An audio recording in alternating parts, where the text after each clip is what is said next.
We're going to talk here about using composition to enhance emotions. So one of the biggest things we want to make sure when we're composing shots is that we're not awkwardly cutting off body parts. Now there are ways when we're filming close-ups, for example, to cut off certain parts of the head, but it's very difficult to find this medium, especially when you're shooting a live event and things are happening so fast. So in most cases we want to play it safe and show all of their head in the frame. So we don't want to cut off certain parts of their ear because it just looks awkward and it makes the viewer feel uncomfortable. Talking about nose room is when we can see space on the side of the frame that our subject is facing.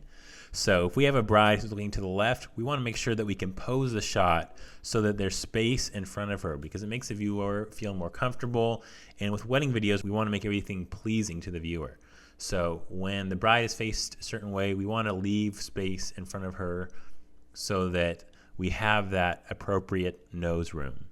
We're going to talk about filling the frame here. During the wedding, you're always adjusting your focal length because you want to be at a place where the frame is filled. Talking about symmetry, specifically when we have shots that are scenery shots, we want to look for places of symmetry. We're always looking for symmetry in a shot because it's appealing to the viewer.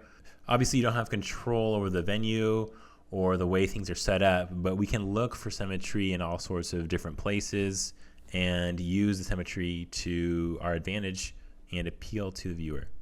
Looking at layers and depth, we want to compose our shots with layers. So for example, when we have the bride getting ready, we want to have her sit in a place where we can see her getting ready, and then behind her we can see our bridesmaids watching as she opens her gift.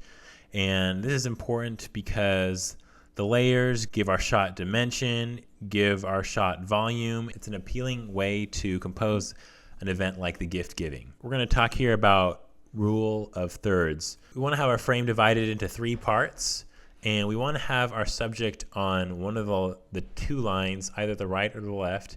For some reason, the way that we view things, we like to see things in thirds. So we want to be conscious of that when we're filming. When we have 2 people in a shot, we want to frame it so that they are each taking up their own third of the frame. And that's just going to be more appealing to the viewer as well. Here we're going to talk about when it is and isn't appropriate to use tight shots and wide shots.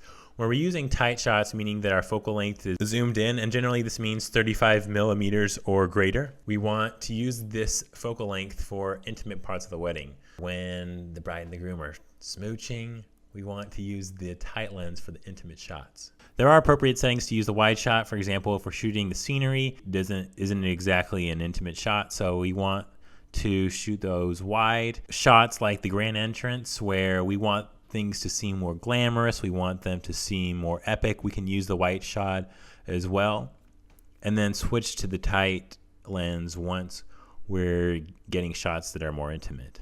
One of the biggest things we need to be mindful of when composing shots is working to eliminate distractions in the frame. We need to be paying careful attention to what's included in the frame, and we always have to have the mind of whether or not our frame is including something that the bride or groom wouldn't want to see or would distract a viewer or would take away from the overall point of our highlight video. We need to look out for things like dirt, water bottles, toilets in the shots. We just always need to be mindful. There's an endless list of things that can distract from the viewer. As cinematographers, we always need to be mindful of that when shooting a live event and make sure that we're moving the camera into a position that doesn't show those things. We want to make sure that we're avoiding having distracting things in the frame.